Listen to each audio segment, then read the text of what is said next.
오늘은 주연절 후 네 번째 주일입니다. 다 같이 묵상기도로 하나님께 드리는 예배를 시작하겠습니다. 이제 하나님 말씀 봉독하겠습니다. 오늘 말씀은 레위기 4장 1절로 3절, 구약 149쪽입니다. 여호와께서 모세에게 말씀하여 이르시되 이스라엘 자손에게 말하여 이르라.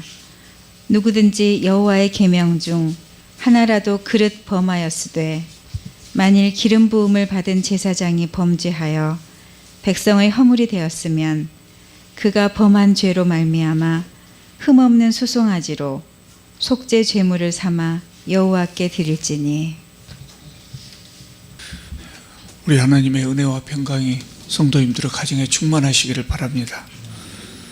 구약시대 이스라엘에는 크게 봐서 5가지 제사가 있다고 말씀드렸습니다.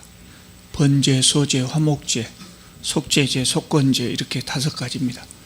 그 중에 오늘은 4번째 속죄 제사에 대한 말씀을 드리겠습니다.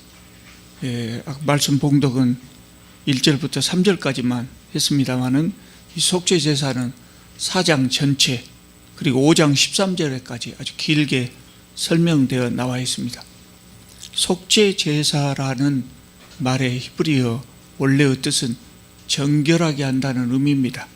그래서 사람들이 죄를 지었을 때 하나님 앞에 용서를 비는 그런 제사입니다. 죄를 지었을 때 죄사함을 받기 위한 제사입니다. 그렇기 때문에 속죄제를 드리지 않아도 될 만한 사람은 세상에 한 사람도 없습니다. 왕이든 평민이든 심지어는 제사를 주관하는 제사장이라고 하더라도 죄를 범한 사람들은 누구나 다 반드시 의무적으로 속죄 제사를 드려야 했습니다. 속죄제는 언제 드리냐면요, 죄를 지을 때라고 간단하게 말씀드렸습니다마는 오늘 성경 말씀에 나오는 데를 좀 더 구체적으로 말씀드리자면 오늘 본문 2절을 보면 이스라엘 자손에게 말하여 이르라. 누구든지 여호와의 계명 중 하나라도 그릇 범하였으되 이렇게 말씀하고 있거든요. 그러니까 속죄제는 첫째로 하나님의 계명을 어긴 사람입니다. 하나님의 계명 중에 단 하나라도 어긴 경우에 이 속죄 제사를 드리도록 했습니다. 하나님의 계명에는 수백 개가 있겠죠. 아주 많은 계명이 있습니다.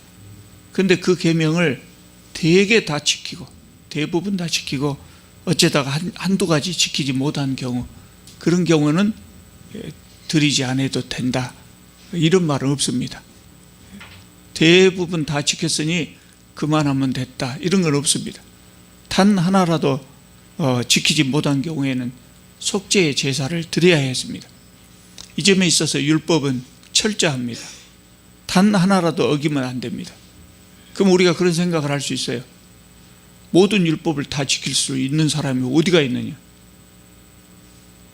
대충 지켰으면 그만하면 됐다 하지 않고 단 하나라도 어기면 속죄 제사를 드려야 한다. 이건 너무 심한 것 아니냐. 그렇지 않습니다.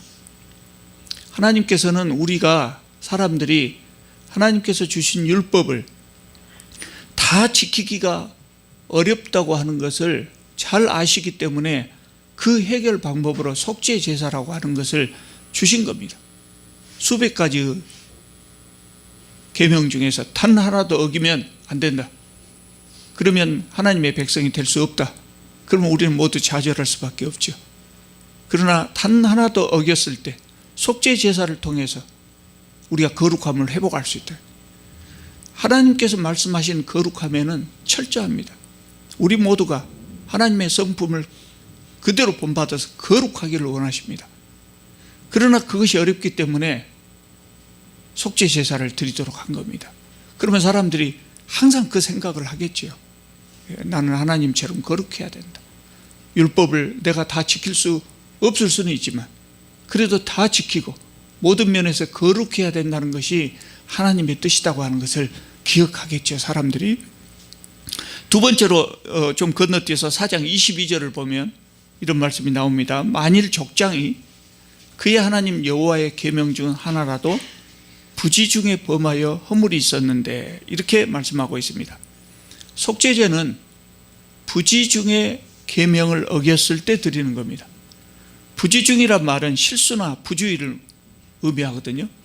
자기도 모르는 사이에 죄를 범했을 때, 또 경솔함으로 인해서 무심코 죄를 범했을 때, 또 반드시 지켜야 되지만 우리 인간의 한계 때문에, 연약한 우리 인간의 한계 때문에 어쩔 수 없이 죄를 지었을 때, 그럴 때 속죄 제사를 드리라고 했습니다.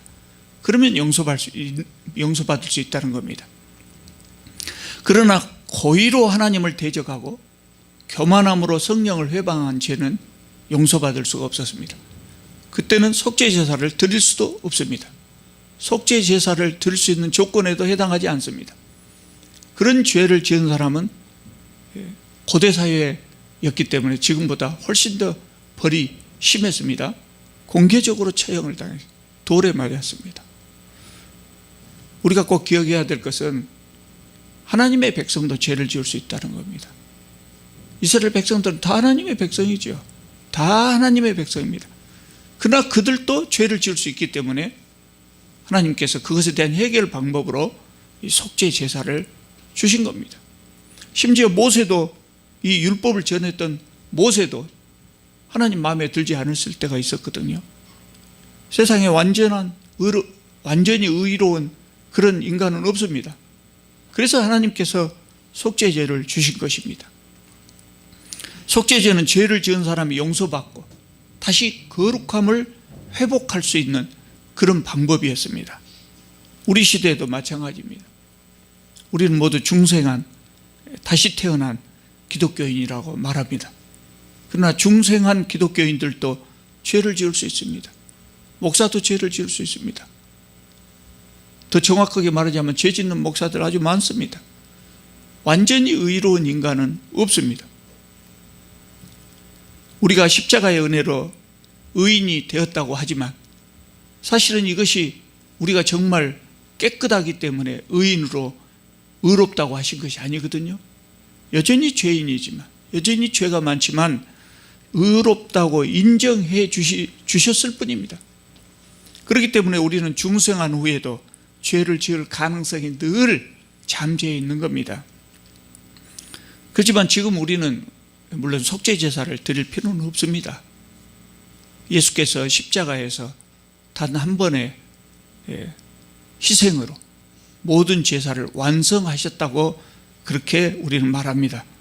단번에 속죄 제사를 완성하셨기 때문에 우리가 다시 속죄 제사, 동물을 잡아서 그 피를 뿌리는 속죄 제사를 드리지 않는 겁니다. 속죄 제사 대신에 예수님의 보혈의 공로를 의지해서 회개 기도를 드리는 것입니다. 옛날 사람들이 단 하나라도 하나님의 계명을 어겼을 때 속죄 제사를 드렸듯이 우리도 역시 마찬가지입니다. 단 하나라도 하나님의 말씀에 어긋난 그런 삶을 살았을 때 의무적으로 해야 될 것이 하나님 앞에 회개하는 겁니다. 귀찮다고 이걸 태만히 해서는 안 됩니다. 죄라고 하는 것이 우리에게 있으면요, 죄가 하나님과 우리 사이를 가로막는다 그랬어요. 성경에 그런 표현이 되어 있어요. 우리 마음속에 해결하지 못한 죄가 있으면 하나님 앞에 가는 것이 부자연스러워진다고요. 부담스러워져요. 예배드리러 가는 것이 부담스러워져요. 그렇게 조금씩 간격이 벌어지다 보면 결국은 신앙생활을 못하게 되는 경우도 많이 있는 겁니다. 그래서 우리 마음속에 죄가 있을 때 그것을 하나님 앞에 털어놓는 것을 소홀히 해서는 안 됩니다. 태만히 해서는 안 됩니다. 여러분, 가톨릭에서는 신부님 앞에서 의무적으로 고해성사를 합니다. 얼마나 불편하겠습니까? 저는 어려서부터 부모님 덕분에 개신교 교인이 됐는데 우리 부모님이 가톨릭 신자가 아닌 것이 얼마나 다행스러운지 모르겠어요.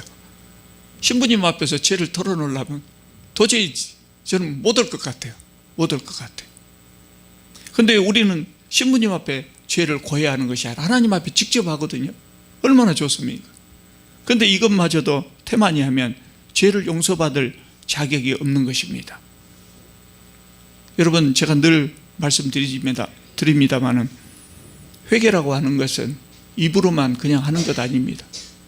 회개는 입으로만 하는 것이 아닙니다. 행동의 변화가 있어야 합니다. 기도한 것처럼, 내 입으로 기도한 것처럼 그렇게 살아야 합니다. 그렇지 않으면 회개의 기도도 아무 의미가 없어지는 겁니다. 5장 1절에 보면 만일 누구든지 저주하는 소리를 듣고서도 증인이 되어 그가 본 것이나 알고 있는 것을 알리지 아니하면 그랬습니다. 증인으로 선정된 사람이 보고 들은 것을 말하지 않아도 그것이 죄가 된다는 겁니다. 진실을 알고도 침묵하면 죄가 됩니다. 지금보다 고대 사회에서는 아마 이게 더 중요했을 겁니다. 증인으로서 증언을 한다고 하는 것이 지금보다 고대 사회는 훨씬 중요했어요. 왜냐하면 지금은 각종 과학적인 수사 방법들이 있거든요. 그런데 과거에는 증인에 의한 재판을 주로 많이 했을 것 아닙니까? 증인이 어떻게 말하냐에 따라서 재판의 결과가 달라지고 굉장히 중요했을 겁니다. 그래서 율법에 이거를 집어넣은 겁니다. 증인으로서 진실을 알고도 침묵하면 그것을 깨달았을 때 반드시 하나님 앞에 속죄 제사를 지내야 된다. 이것이 세 번째입니다. 네 번째 5장 2절에 나옵니다. 누구든지 부정한 것들, 곧 부정한 들짐승의 사체나 부정한 가축의 사체나 부정한 곤충의 사체를 만졌으면 부지중이라고 할지라도 그 몸이 더러워져 허물이 있을 것이요 그랬습니다. 죽은 짐승을 만지면 부정탄다는 겁니다. 여기서 죽은 짐승은 집에서 먹으려고 잡은 그런 가축을 의미하는 것이 아닙니다. 들판에 죽어있는 짐승을 말합니다. 죽어있는 짐승, 들판에서 어떤 이유로 죽었든지 죽은 이 동물은 이스라엘의 그 더운 날씨 때문에 쉽게 부패했을 겁니다. 그래서 이런 그 동물의 사체를 만지면 감염이 될 수 있었을 거예요. 지금은 우리가 다 알지요. 미생물에 의해서 감염이 되고 그래서 질병이 생길 수도 있다는 걸 알지요. 그러나 옛날 사람은 그거 몰랐을 것 아닙니까? 미생물을 발견한 것이 그렇게 오래되지 않았다고 그럽니다. 옛날 사람은 몰랐겠죠. 그러나 경험으로 죽은 동물의 사체를 만지면 뭔가 안 좋은 일이 일어난단 말이죠. 그래서 죽은 짐승을 만지지 말라고 그렇게 율법이 금령으로 정했던 겁니다. 그래서 이것을 어기면 역시 속죄 제사를 드리라 이렇게 말씀하셨습니다. 다섯 번째로 5장 4절에 보면 만일 누구든지 입술로 맹세하여 악한 일이든지 선한 일이든지 하리라고 함부로 말하면 그랬습니다. 함부로 말한다고 하는 것은 지키지 못할 것을 순간적인 기분으로 맹세하는 것을 의미합니다. 이것도 하나님 앞에 허물이 됩니다. 상대방은 그 약속을 믿고 행동을 하다가 손해볼 수 있잖아요. 내가 어떤 맹세를 했을 때 상대방은 내 맹세를 듣고 그것을 신뢰하고 어떤 행동을 할 것 아닙니까? 그러면 손해를 볼 수도 있고 마음이 상할 수도 있다는 것이죠. 그래서 속죄 제사를 드리도록 한 겁니다.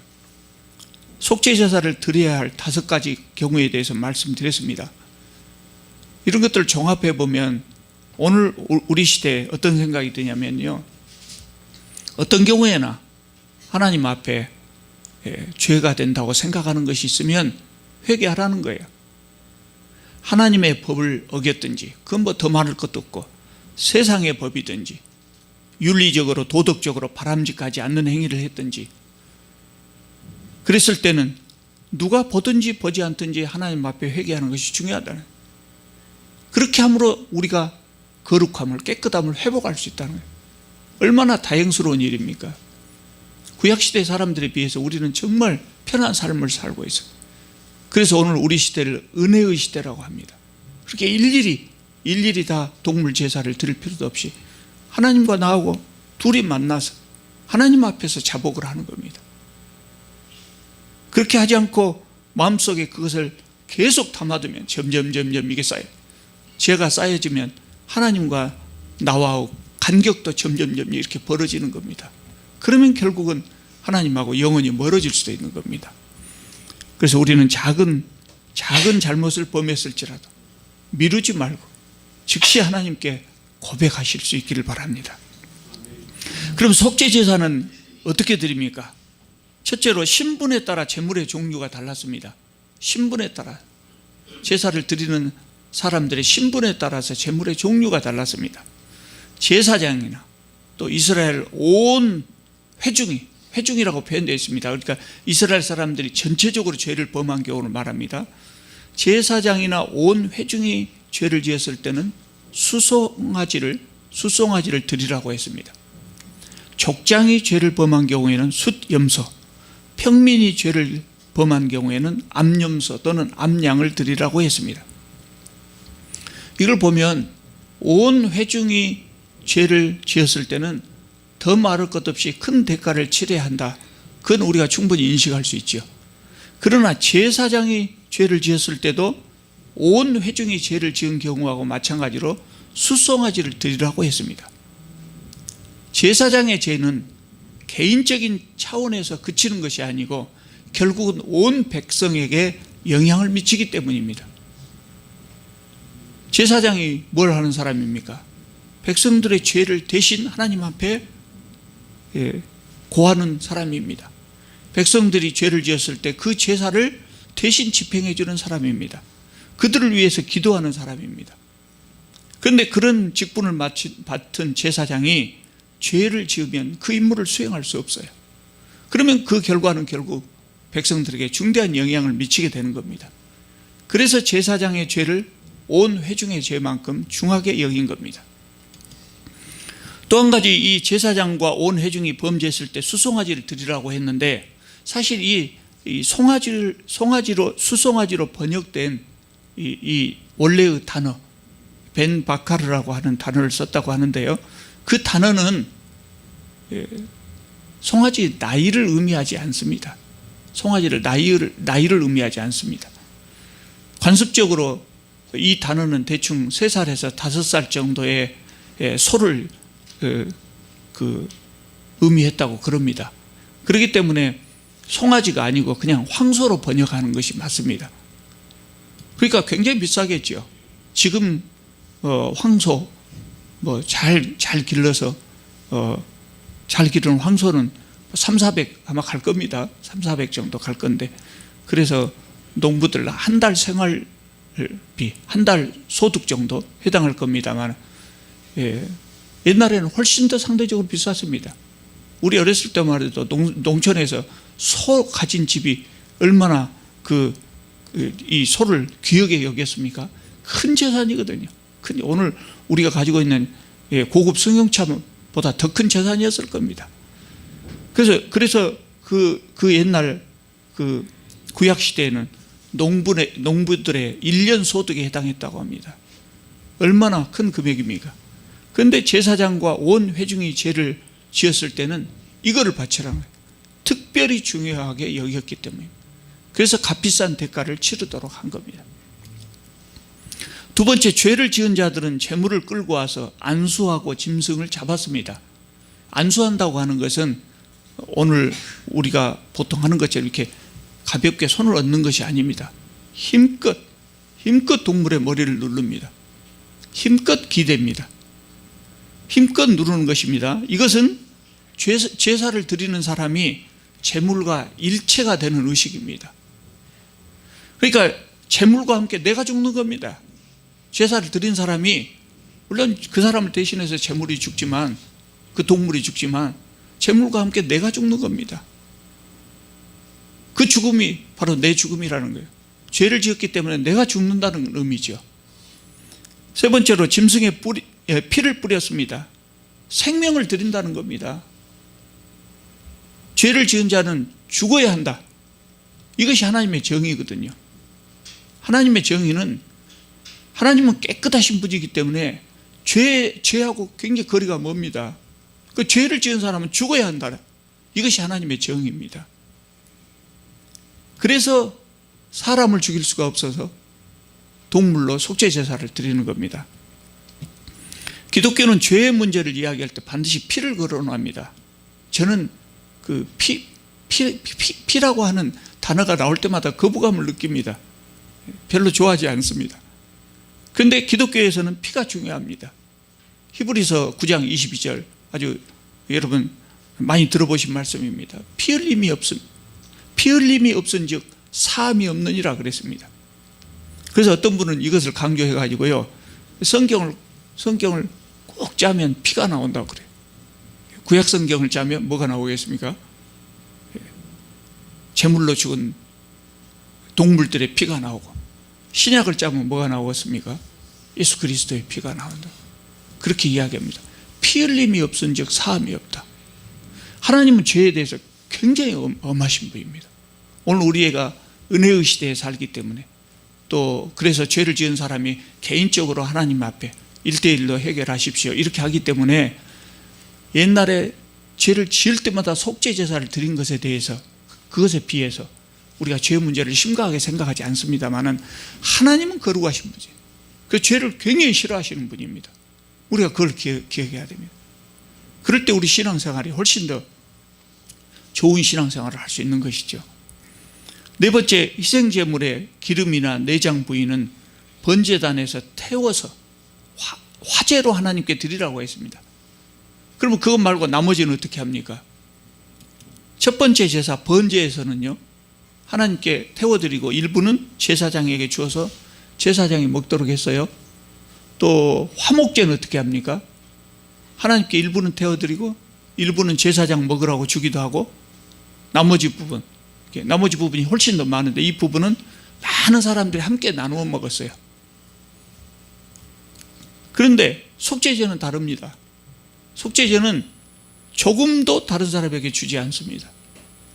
제사장이나 제사를 드린 사람이나 조금도 고기를 가져가서 먹지 않습니다.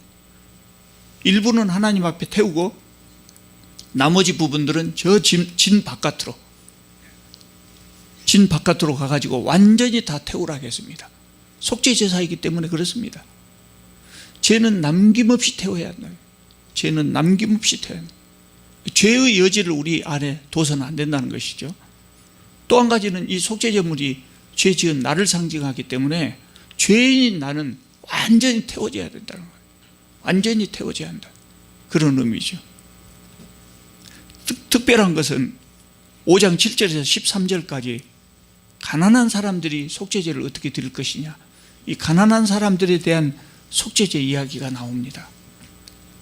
가난한 사람들, 이 사람들이 속죄제를 드릴 때 양이나 염소가 부담스러우면 산비둘기 2이나 집비둘기 새끼 2마리로 할 수 있도록 했습니다. 뭐 크게 부담이 안 되겠죠. 그런데 그것도 부담이 되는 사람들은 고운 밀가루 10분의 1 에바를 드리도록 했어요. 대충 요 10분의 1 에바면 한 대 정도입니다. 한 대, 밀가루 한 대를 드리도록 했어요. 물론 아주 가난한 사람들에게는 이것도 힘들죠. 그러나 속죄를 하면서 아무 희생 없이 죄를 사하면 벌이 되지 않거든요. 아무 희생 없이 죄를 사해주면 죄에 대해서 둔해진단 말이죠. 그래서 가난한 사람들은 밀가루 한 대박이라도 바치도록 태우도록 한 겁니다. 그리고 가난한 사람들이 속죄제로 이 밀가루를 드릴 때 기름이나 유향은 치지 않아도 된다고 했어요. 이 곡식가루로 제사를 드리는 것이 소제라 그랬죠. 이 곡식가루로 제사를 드릴 때는 기름과 유향을 반드시 쳐야 합니다. 그러나 가난한 사람들이 이것을 속죄제로 드릴 때는 기름과 유향을 치지 않도록 했습니다. 왜 그랬겠습니까? 가난한 사람들의 경제적인 부담을 덜어주시려고 하는 겁니다. 우리 하나님께서 얼마나 가난한 사람들을 깊이 생각하시고 배려하시는지 성경에 곳곳에 나와 있어요. 4장에서 이미 신분에 따라서 다른 제물을 드리도록 했잖아요. 그런데 여기서 다시 가난한 사람들에 대해서는 아주 가볍게 제물을 쓰도록 한 겁니다. 하나님께서 가난한 사람들을 배려하시고 마음을 쓰시는 겁니다. 여러분, 제사를 드려보신 분들은 이것의 차이를 알 수 있을 겁니다. 제사를 드려본 사람, 과거에 믿기 전에 제사를 드려보는 사람, 아니면 지금도 집안에서 조상들에 대한 제사를 드리는데 별수 어쩔 수 없이 집안에서 드리니까 참여한 사람들, 그래서 안 믿는 사람들의 이 제사를 보신 분은 우리 하나님께 드리는 이 레위기 제사 차이점을 느끼실 겁니다. 기본적으로 조상들에게 드리는 제사는요, 조상들이, 배고픈 조상들이 오셔서 이거 먹고 가신다는 겁니다. 무속신앙의 제사는요, 어떤 제사든지 이 제물을 차리면 그 신이 와서 먹고 간다는 겁니다. 그 신은 어떤 신이냐? 배고픈 신입니다. 항상 배고픈 신입니다. 맛있는 것 좋아하는 신입니다. 그래서 맛있는 것을 이렇게 제물로 드리면 그거 먹고 흡족해가지고 복을 준다는 겁니다. 그것이 잡신들의 제사 형태입니다. 우리 하나님의 제사는요, 그래서 그런 것에 익숙한 사람들은 우리 하나님의 제사도, 우리가 이렇게 구약시대 사람들이 제사를 드리면 하나님께서 오셔가지고 그거 먹고 가시는 것으로 생각합니다. 성경에 보면 하나님께서 그거 잡수신다는 말이 없어요. 하나님이 우리 하나님은 배고프신 하나님이 아니에요. 성도들이 드리는 제물에나 의존하는 그런 하나님이 아니에요. 온 세상의 주인이신데 우리가 드리는 그 제물이 무슨 의미가 있겠어요? 수송아지 1000마리를 드린다 해도 온 세상의 주인이신데 그것이 무슨 의미가 있겠어요? 하나님이 잡수시려고 너희들 제물로 바쳐라, 이게 아니라는 거예요. 이게 아니에요. 그건 뭔 것 같아요? 요새 자동차 타고 가다가 신호 위반하면 벌금이 얼마인가 모르겠습니다. 제가 걸려본 것이 참 오래돼 가지고 얼마인가 모르겠는데요, 교통범칙금이 있습니다.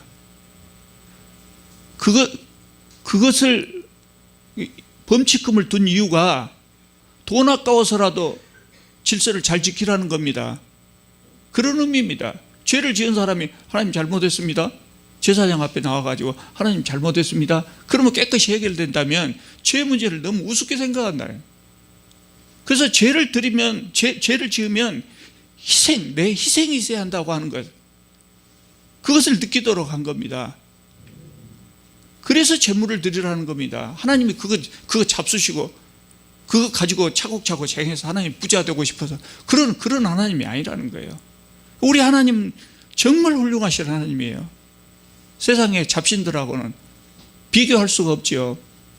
가난한 사람들, 부자들은 큰 제물을 드리도록 했습니다. 부자들에게 밀가루 한 대박 드리라 하면 그게 무슨 부담이 되겠어요? 그래서 부자들은 좀 큰 걸 드리고, 정말 가난한 사람, 없는 사람들은 밀가루 한 대박도 괜찮다, 그것도 부담이 되니까요. 그런 하나님입니다. 정말 자비롭고 거룩함을 원하시기 때문에 백성들이 다 거룩하기를 원하지만 그것이 쉽지 않기 때문에 속죄제사라고 하는 제도를 만드셨고, 가난한 사람들은 그것을 드리기가 어렵기 때문에 힘들지 않도록 거기까지 배려하신 그런 하나님이십니다. 오늘 속죄제사에 대해서 말씀드렸습니다. 하나님께서 우리에게 원하신 것은 택함받은 성도들이 항상 진실하고 깨끗하게 사는 겁니다. 그것을 위해서 이 레위기가 기록된 겁니다. 구약시대에는 죄를 지은 사람들이 반드시 의무적으로 속죄제사를 드렸습니다. 그러나 오늘 은혜의 시대에 사는 우리들은 죄를 지어도 속죄제사를 드리지 않습니다. 예수님의 십자가의 보혈 때문에 그렇습니다. 그 대신에 죄를 지었을 때는 우리가 의무적으로 해야 될 것이 있습니다. 아무 대가 없이 하니까 너무 쉽게 생각하면 안 됩니다. 하나님 앞에 진심으로 잡아가고 회개해야 됩니다. 그럴 때 하나님과 우리의 관계가 개선되고 좋아지는 겁니다. 이것으로 속죄제사를 대신하는 겁니다.